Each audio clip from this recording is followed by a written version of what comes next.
Welcome to The Lock Shop with Nielsen and Hustler, powered by Coolbet Canada.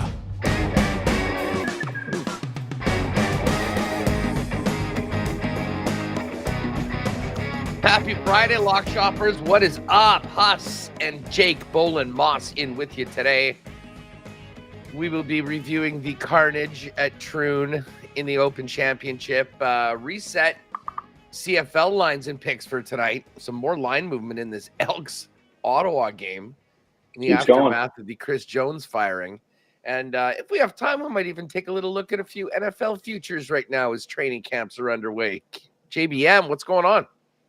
Not too much, Huss. Happy to join the program once again. It seems like a Friday has been our thing here for a little bit with Dusty and CFL season, so I'm happy to be on here. I'm happy to share some time with the Nasties, and we can finally sports are back, Huss. I can't believe you guys got through this week of Lock Shop. This has been insane. I mean, it was not easy. It was not easy. I mean, luckily we had things like, Hulkamania turning the RNC into a WWE event last night. I mean, there were some things that you could be paying attention to that would at least, get you through the night. But yes, for the shows, it has been a little tough. But we're back in a big way because Major League Baseball is back. We've got a CFL doubleheader tonight and 4 games still on the docket that you can check out. And, in the next couple hours, they'll be finished mercifully at Troon. We will have the cut made at the Open Championship and then can look ahead to the weekend. And I will tell you this, I can't remember, and this is always something that is way more important at the Open Championship than everything else, but just getting onto the good side of the draw. And man, Jake, it is so lopsided right now. The guys that went late in round 1 and out in the morning in round 2, that's where you wanted your guys to be. And again, like we talked with Byron Lindeque on WST earlier, the weather's changing every day, so it's very difficult. I mean, I wouldn't beat yourself up. It's not like everyone knew that this was going to be happening. We just knew that it was possible. And Mother Nature really gave it to the people on the wrong side of the draw. So guys like Shane Lowry and Dan Brown and Billy Ho and Burmeister and Scotty Scheffler, they managed to play earlier this morning with much better conditions. It has been a graveyard this afternoon. And, a lot of guys that came in a real nice spot after their first round with the wrong side of the draw are getting kicked around this golf course this afternoon and may not even be playing the weekend. So we'll go through the leaderboard. Bit of a cut sweat on right now. It looks like the projected cut line. Well, it says 5. I think it's going to be 6. I think it's quite safely going to be 6. And here's one, Jake, just for all of the golfers out there that hack it around a little bit. They put together a worst score. There's best ball. They put together worst ball for the course today. Okay. And it's a round of 124. 62-62.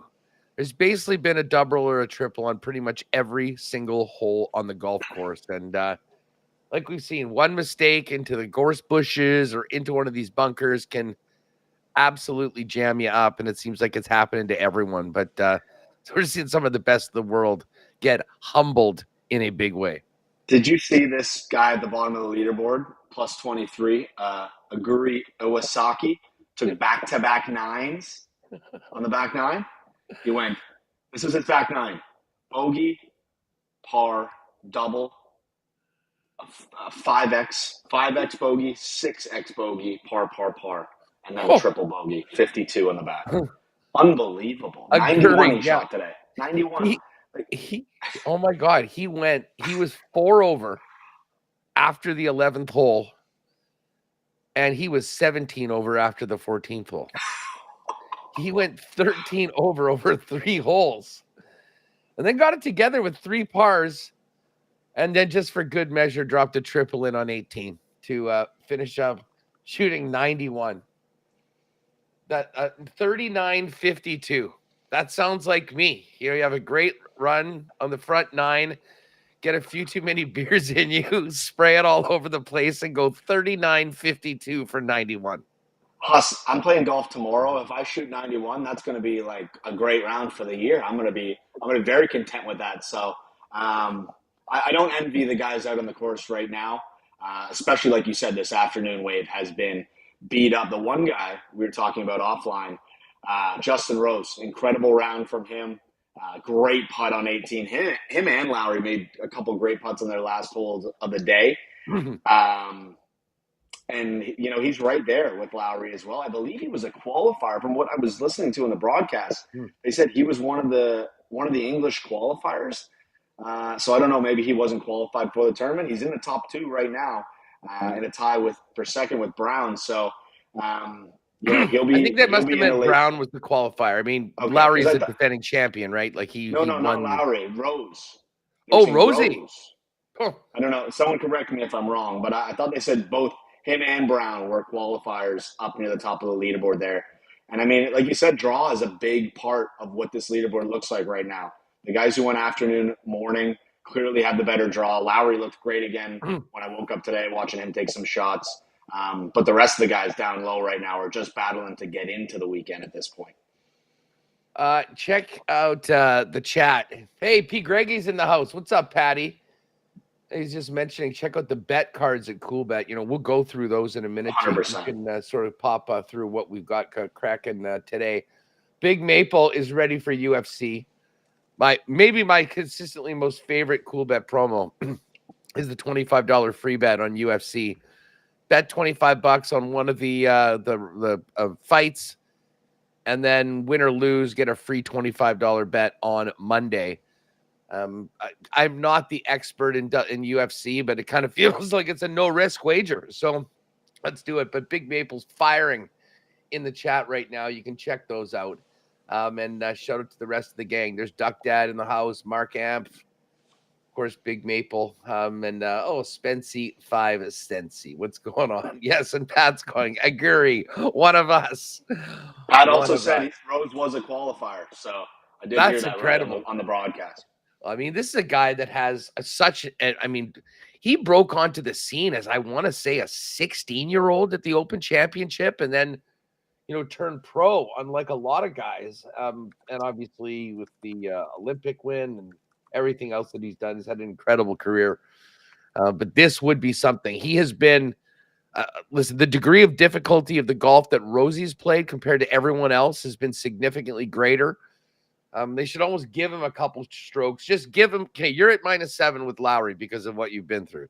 That won't be happening. But while we start off with Aguri Iwasaki, we can kind of go backwards. And this next little bit is where you don't want to hear your guys mentioned because it's ugly. Todd Hamilton, who won at Troon in 2004, went 82-80, 20 over par. We see Justin Leonard down there. Wyndham Clark. I mean, Wyndham Clark, this is the guy that's going to the Olympics representing the States ahead of Bryson DeChambeau. Last year's U.S. Open winner, getting kicked around the course, 16 over par. Tiger, 14 over, and incredibly, Rory McIlroy is 13 over. He is just making the turn, Jake. He was 7 over yesterday, one of the worst rounds of the entire tournament, and now is just feeling this golf course right now. He's 13 over on the back 9. I mean, a couple bad holes, and he'll be there at Aguri, the Aguri neighborhood, Iwasaki, which is not somewhere that you want to be. Shocking, though, that Rory would be this off this week. Yeah, Huss, I tweeted when the round started. He was, you know, at the time he was 3 off the cut line at 7 over. Now he'd be 2. You know, we think it's going to go to 6. So, you know, if he somehow got in at 1 under today, he might be, you know, making it into the weekend. Well, he's gone the complete opposite direction. He was minus 909 to make the cut, Huss. Like, there was no like thought that he was going to miss the cut. He's going to miss the cut by a good margin here. Like, he's still got a back 9 to go in tough conditions right now. Don't be surprised that, like you said, if we see him in that Aguri range when it's all said and done. 13 over right now and not going the right direction. He parred his first 2 holes, bogeyed 3, tripled 4, bogeyed 5, bogeyed 6. He was 42, so 6 over par in his front 9. But listen, a lot of players, even guys that played well yesterday, have numbers similar to that. Moving up, our buddy Sahith Thagala, he's 6 over right now, playing the 11th hole. I think he's actually playing with Rory right now. Cam Smith, who, historically is a guy that has been a great links golf player. He was better today.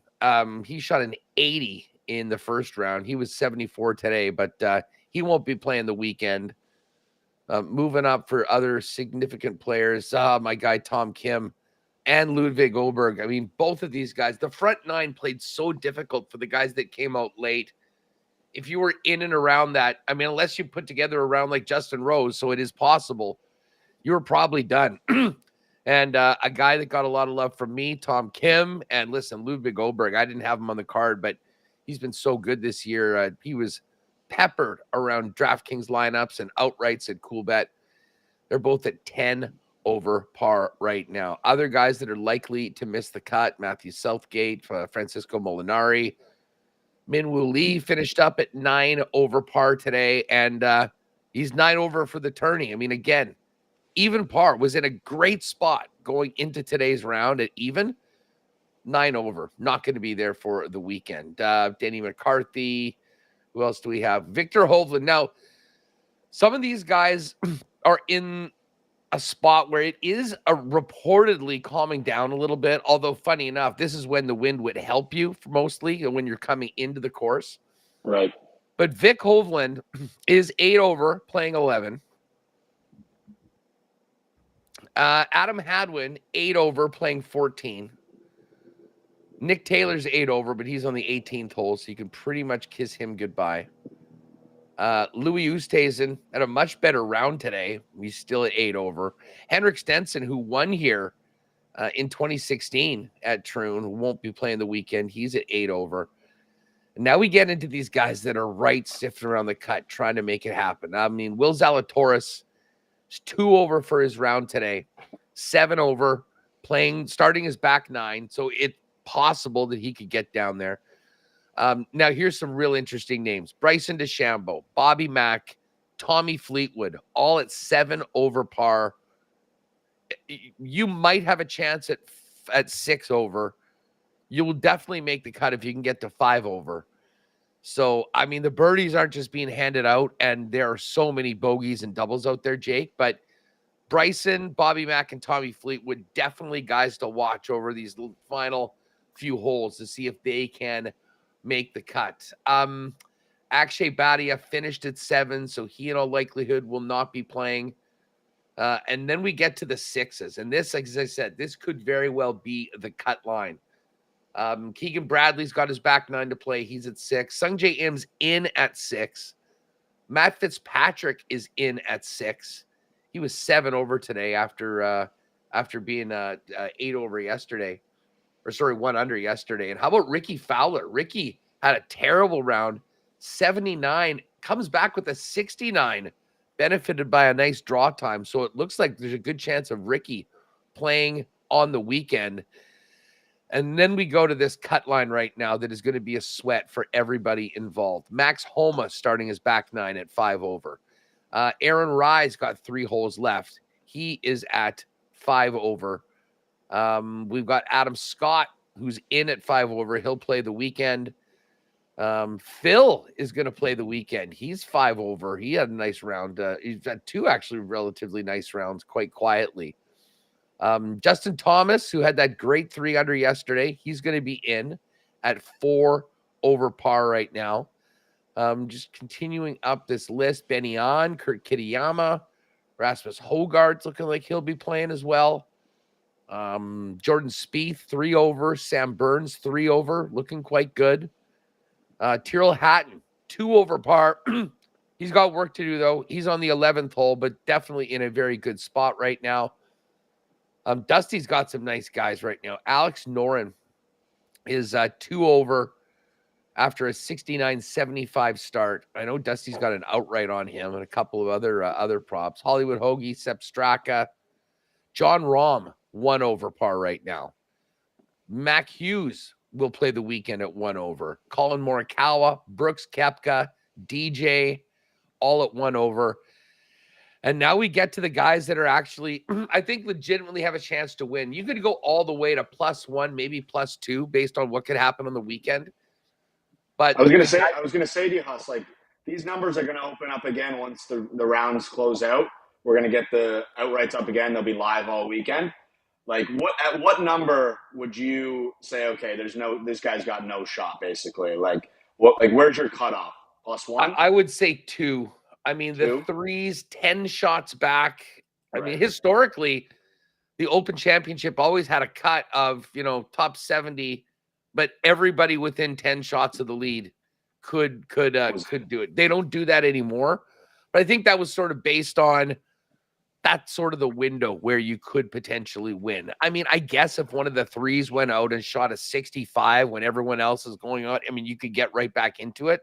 And there is half the tournament left to be played. But realistically, I'm kind of looking in that +1 or above, which includes a guy like John Rahm, at least right now, Morikawa, Koepka. But the guys in the red numbers are the ones that have really put themselves in a great spot. Jason Day was 3 under today. He's at 1 under par. Xander Schauffele's in at 1 under. Cantlay's 1 under. Canadian Corey Connor's 1 under. And then the group at 2 of Scotty Scheffler, who very quietly has just gone about his business, surviving with back-to-back 1 under 70s. And then Burmeister, Horschel at 2. And then you mentioned Justin Rose and Daniel Brown. I'd never heard of Daniel Brown before this weekend. He there at 5 under. And then the big Irish Bear, Shane Lowry, who yesterday was bogey-free. He had to put a few birdies on the card today because he did have a double on the treacherous 11th, one other bogey. But this is a guy, Jake, in Lowry that has won the Claret Jug before, seems to live for these sort of conditions, and made the most of really challenging conditions for everybody else. And, when you putt the way he did, especially in the first round, you're going to give yourself a good chance. And, man, he might have another year of filling that Claret Jug with booze and taking it around Ireland. Well, that's the thing. He's in such a great spot right now that, he doesn't really have to go out there and do a whole lot. It's really just survive in advance and make someone beat you at this point, right? 7 under, there's only 2 guys within striking distance, really. Like, you're going to need some nuclear rounds to get within him. Guys that might have it in him. Scotty Scheffler is one that you mentioned. He's at 2 under. Don't be shocked if he goes out in a high 60, low or a mid 60 range tomorrow on moving day. But, Lowry, if he can just keep it, even, 1 or 2 under, he's in a really good spot. The one guy I did want to touch on, and you mentioned him, Justin Thomas today, went out in 45 and played the back nine really well. 2 under in the back nine, 33, and got comfortably inside that cut line. He was up there yesterday. I think he was at 3 or 4 under when he finished his round. Tough start for him. 45, I think he tripled 9, but sure enough, turned it around and was able to get in at +4 for his first 2 rounds of the tournament. So an interesting day from him. And the one thing I do want to mention, Huss, I know we're heavy into the Open because it's Open week. Taylor Pendrith is leading the Barracuda Championship right now. Yes, playing great golf. If you're on the PGA Tours page, you can slide over to old tournament 2 there. The Barracuda right now, so it's a weird tournament, and we won't have to dive too deep into this. I just wanted to mention Pendy since he is leading right now. So you'll see on the leaderboard, he's +22. Oh, it doesn't make a whole lot of Stableford. sense. It's Stableford. So birdies, you get 2 points for a birdie, 5 points for an eagle, which he did have an eagle today. I think 8 points for a double eagle. Pars are nothing, and then bogeys and then double bogeys less. You're losing points. So basically, you want your guy out there making birdies, and you get points. Birdies, eagles, those things matter. So right now, he got 22 points. He's through 10 holes on the day. Still some guys to go off. Ben Silverman, another Canadian, was leading as of yesterday. He's at 19 points. So it'll be interesting to keep an eye on that as well. Obviously, we're going to be heavy into the Open. But the nice thing about the Open, with it wrapping up so early, we're going to have a ton of Barracuda action following that. So if you're getting the golf itch this weekend, it's a great weekend for it, and catch a little action from the Barracuda. Maybe Pendy's in contention on Sunday. I had, my guys are getting just beat around the course so badly at the Open. I might just become Barracuda guy for the next couple Barracuda days. Pendy. Let's Barracuda roll with Huss. Pendy. Let's roll with Pendy. Screw the Open Championship. That won't be the case with Dusty, as I said. He's got Noren and Shane Lowry, so he is in a pretty good spot. And I will just mention and pour one out for my guy, Tony Finau. I mean, Finau had a great first round, tough conditions, got in it even, felt good going into today. He's just getting beat around by this tournament. Tony, after shooting even par yesterday, is 10 over right now. And, it was bad enough that he was 6 over on the front nine, had a bogey to start it off, and then just put up the snowman on the par on the the 13th hole. So I mean, just looking at the 10 over par spot, and literally back to back are the guys that I was on. Tony, Tom Kim. I wasn't on Oberg, but lots of other guys were. So it's a graveyard out there, folks. We'll pay attention. As I say, I think 6 over is going to get you into the tournament, but as of right now, they're still saying 5 on the PGA website. So I'm not sure. Put it this way. If you're Bryson, if you're Bobby Mack, if you're Tommy Fleetwood, you need at least 1, if not 2 birdies coming home to make it in. So there's your British Open update. Quickly head over. I know we did our picks and, hit the Canadian Football League on the weekend, but there's just been some wild line movement. We got to touch on it again. So it's the Elks and the Red Blacks. Mm-hmm. The Elks opened up as 3-point underdogs, and I think they were around plus 125 or so on the money line. It went to 2.5 2 days ago. Yesterday when we did the show, it was 1.5. It's now 1 for Ottawa, and the money line for the Elks has actually gone into minus numbers. Plus 105 yesterday. Elks now minus 102. I do like the Elks to win this game. You've heard me say that before, though. They've been great against the spread. They have not been great winning games, 0-4, and that's why Chris Jones isn't there. And then this Bomber Rider number, Jake, it just feels like bettors are giving the Bombers a complete mulligan for the first month of the season, that 0-4 start, and are not believing the Saskatchewan Roughriders, who have been very good and are 4-1 right now back at home. I actually, on Monday's show, thought that this line would be slightly in favor of the Riders. Well, that wasn't the case. The Bombers opened up at 2-point favorites, and I still thought we're probably closer to a pick 'em. It went to 2.5, then went over 3, which is a real significant line movement, to 3.5 yesterday.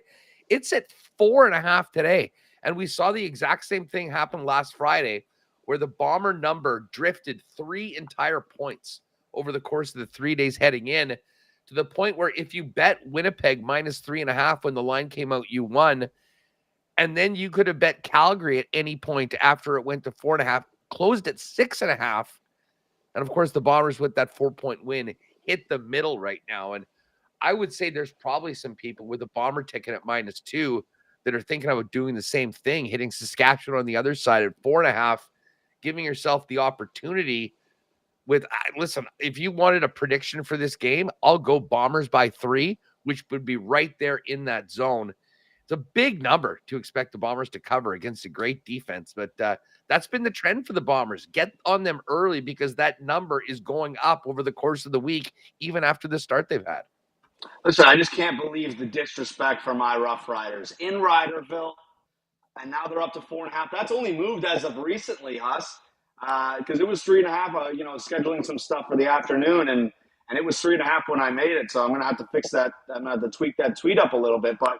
Yeah, it's an interesting situation going on with the Bombers. Like you said, 2 weeks in a row now where they've been a lower number, and then you've seen them climb as the weeks progress. So we'll see what happens. Speaking of the Elks and Bombers game, do you want to touch on these combo cards quick before we finish off the CFL talk?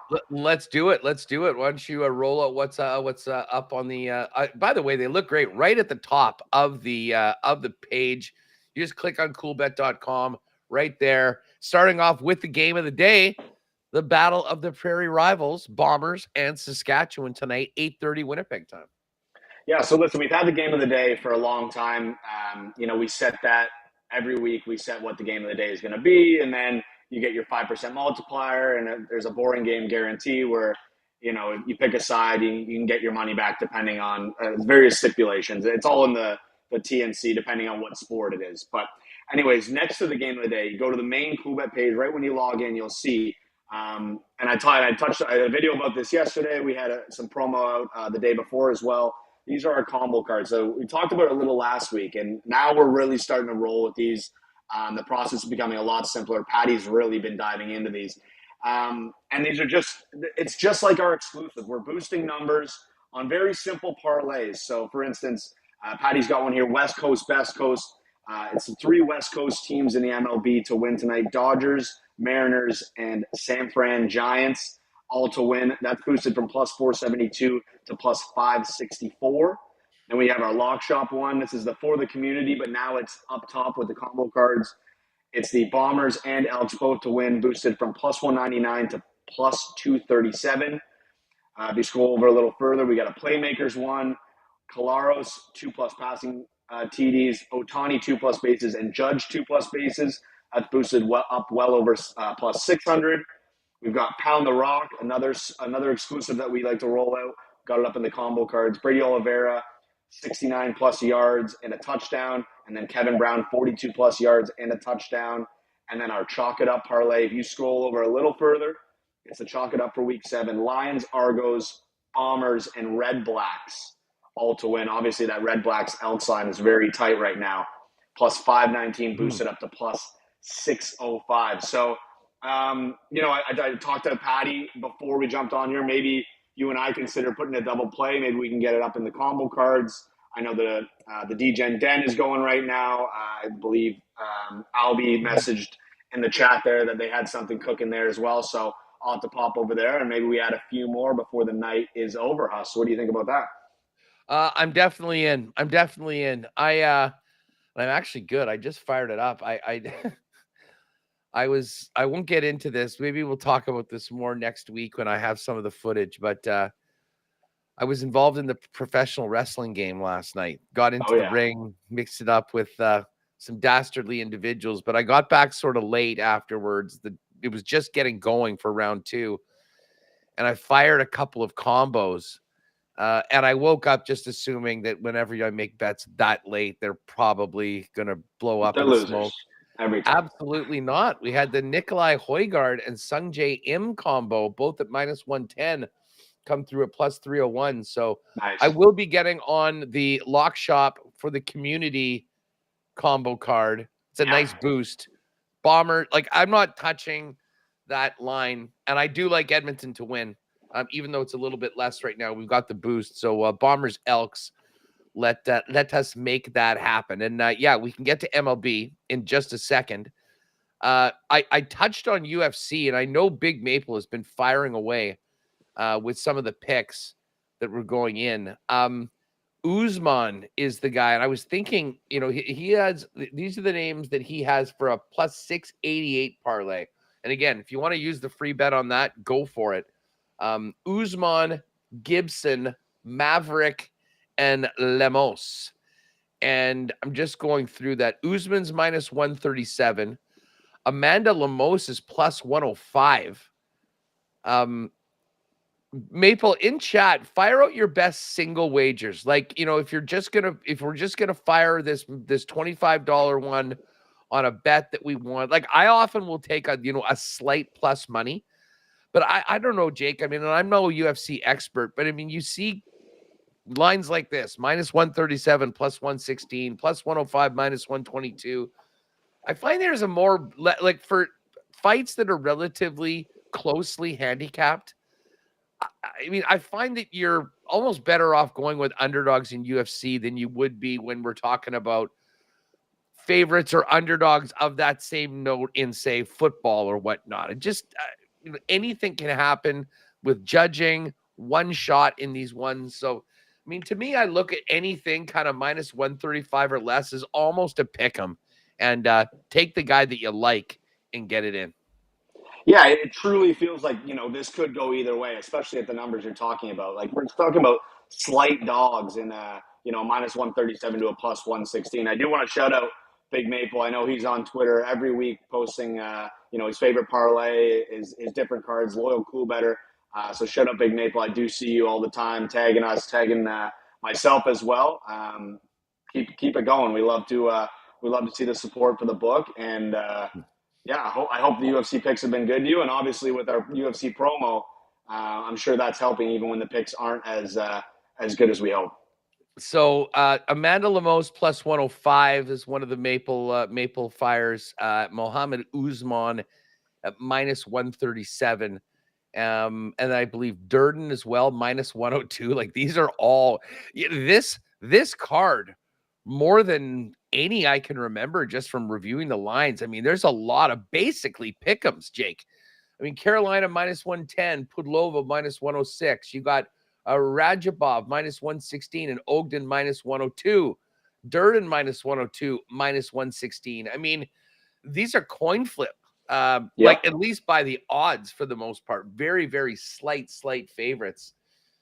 So we can put some of those together. And I know Zach's all fired up for the UFC. Zach, feel free to throw in your picks in the chat as well. But Big Maple, Lemos is the best single bet, and who I will be placing my 25 on.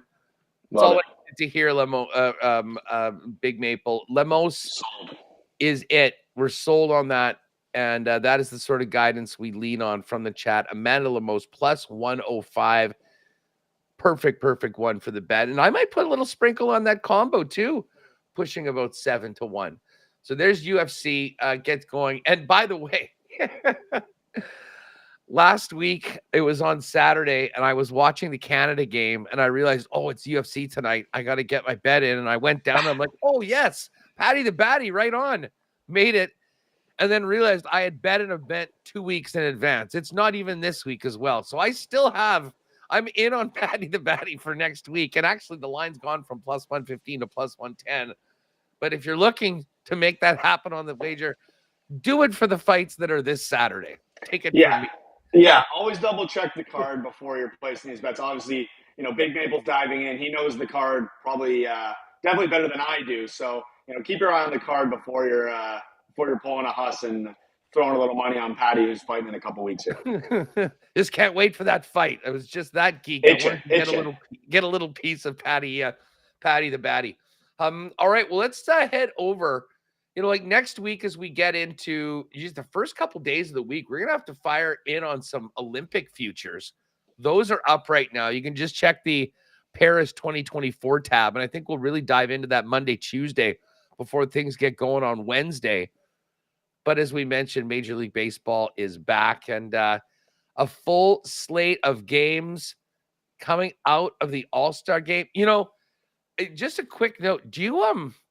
Are you familiar with the Canadian heptathlete Georgia Ellenwood? I can't say I am, Huss. I don't even want to pretend. I have no idea.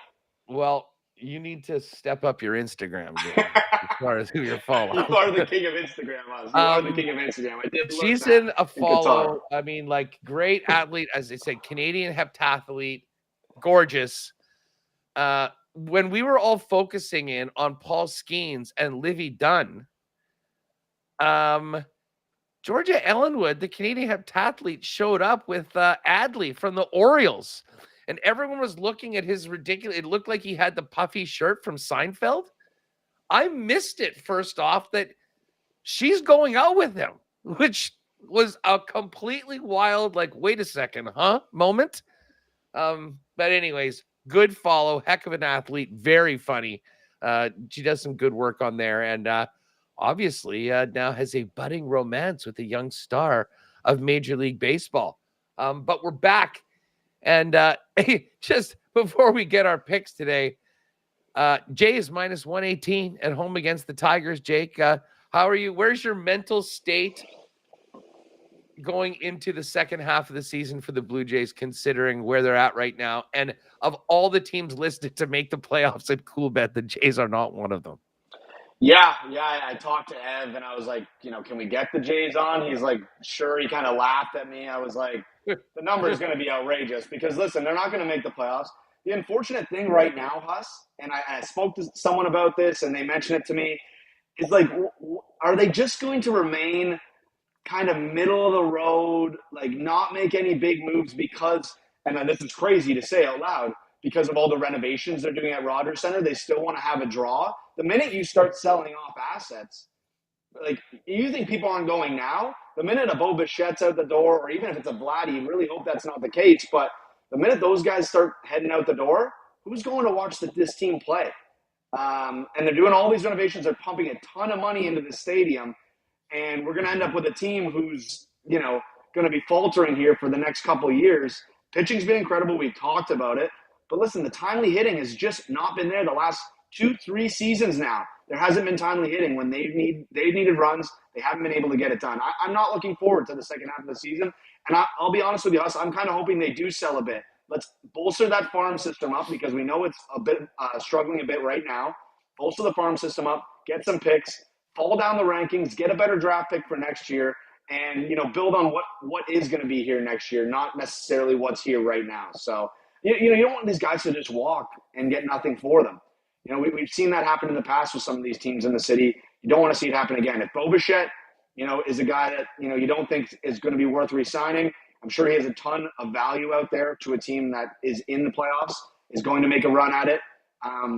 Let's go build up that farm system a little bit because their farm system really, since the Vladdies and the Bows came up, it really hasn't been that great. Obviously, what happened with Elvis this year didn't help that either, but, having a good farm system is important. You look at the Baltimore Orioles as a great example of it. Like, that's a team that's winning a lot of baseball games with a lot of young talent. So I'm hoping that's the case for the Blue Jays, but I'm really concerned with the Renos and stuff, how they're going to kind of work this the next couple of years. Well, the confidence in the front office, period, to be making big moves. Are they going to be the ones taking this team forward? It's a mess. If you do want to go the Pollyanna as if Jays turn it around, by my calculations, they're going to need to go probably the final 60 games. They're looking at probably 42-18, something like that, to have a shot at making the playoffs. That's why they're 20-1. That's why they're 20-1 at the bottom of that list. As far as the games go tonight, I am looking at a couple of options. I like the Mets on the road against the Marlins. The Marlins are absolutely terrible. 30 games under 500. They're 18-31 at home. The Mets are actually a better road team than they are at home. They're 23-20 away, and they're the same 3 games above 500 for the entire season. But you got Manaea, who's had a great start to the year, a 3.46 ERA, 6-3, going up against Cabrera, who is 8.25 ERA, 1-3. And at a number like minus 133 right now, I can really get behind that. Great pitching matchup, much better team. And the Mets, are a team, like, I don't know how much we want to put into the first game out of the All-Star break, but I think everybody in Miami knows that it's next year time. And the Mets, being above 500, feel like they've got a shot certainly for a wild card if they win. So I could get on some Mets for a little double play action. Is there a game that stands out to you? Yeah, I don't know how this feels to you, but I was kind of looking at the form of teams going into the All-Star break. These two teams didn't really enter the All-Star break in a great spot on a couple losing streaks. Astros, Mariners, I kind of like the Astros tonight. I feel like they're, a veteran team coming out of the break. You get some good rest out of your guys. It's Hunter Brown versus Castillo right now. Castillo hasn't necessarily been his prime self. Hunter Brown, not that great either. But, it just feels like in a race as tight as that division is right now, I think I lean on the veteran team to kind of make a statement, and this would be a great way to start for the Houston Astros. So I don't mind them as a slight dog on the road tonight in Seattle. Well, and you know what? I like it too, if for no other reason, that the games are split, and if we can get the win with the Mets, then we've got that West Coast game to have a little bit of action in for it. If we put the Mets at minus 133 and the Astros at minus 104 in plus 244, So we should be able to get that up a little bit. And yeah, why don't we get back to the double play and try and begin the second half of the season with a W for the boys and for the cool betters out in the chat. What do you think about that? Yeah, that sounds great. I'm going to throw it in those combo cards. So keep your eye there on the top of the homepage. Use the scroller on your desktop. You can just swipe with your finger on mobile. If you head over to our Instagram, TikTok, I did a whole video on it as well. Like, all very straightforward, and it's super similar to our exclusives. So if you're already betting our exclusives, pop up to the combo card, show them some love. Obviously, pick the ones you like. You don't have to bet them all, but Huss said he's on the For the Community. We'll have the double play up in a little bit, and let's ride into the weekend here, Huss. I'm pretty fired up. Well, exactly. Listen, yeah, and CFLers bets. If you want to come, it's the Lock Shop Friday Night CFL special right there. It's just straight up. It's our old For the Community. Let's get wins for the Peg and for Edmonton. Elks to beat the Red Blacks, Bombers to beat the Riders. So the two road teams, it's plus 179 boosted to plus 224. I mean, that is a hell of a boost when you look at the percentage win bonus. So I'm on that right now. There are a couple of other ones. An interesting one for the playmakers. Caleros over 1.5 passing touchdowns. Otani over 1.5 total bases, and Judge over 1.5 total bases. That's boosted from 620 to plus 691. That's actually an interesting one, getting a little piece of the CFL and Major League Baseball in it as well. So yeah, check out the combo cards right now. I will be riding with the Bombers and Elks on that Friday night CFL special. And we'll just cross our fingers that maybe Tommy Ladd and a couple of these other guys right around the cut can make it into the weekend. And it will be back to the drawing board because Tony's been ejected in heartbreaking fashion. Tom Kim's gone. John Rahm's still sniffing around. And I am still feeling pretty good, though, about my Can-Am special. 16-1. Corey Connors, top Canadian. Xander Schauffele, top American. That one is very much live. So we'll certainly be pulling on that right away. But Jake, have a good round tomorrow out on the links. Will do. May you not end up like what was our guy's name again? Aguri Iwasaki. Aguri. Try and keep the Iwasakis to a minimum and get a few in you and have a good one. Shout out to Pat, who's joining us in the thing. Now, Dusty's gone. We'll touch base with Patty. If Patty's available, we can do a full breakdown of the Open Championship on Monday's program. But I will certainly be back with one of the fellas, and Dusty will be back on Tuesday. And then, of course, we can start getting into Paris 2024. The Olympics begin next Wednesday. So we'll look at futures for things like basketball, women's soccer, and more, some of the team events. And then, just total medals for Canada. I mean, there'll be a whole bunch of things that we can kind of get in beforehand, and it'll give us a little bit of piece of everything going on. So we'll get in there on that. Jake, have an awesome weekend. Thanks so much for doing this, buddy. Yeah, have a good one, Huss. Gang, have a great one. Shout out to everyone listening on the live stream, all of you lock shoppers in the chat. Winnipeg Sports Talk's coming up in 10 minutes. We'll turn it back to EST for those of you on the Edmonton Sports Talk stream, and have an awesome weekend. We'll see you Monday.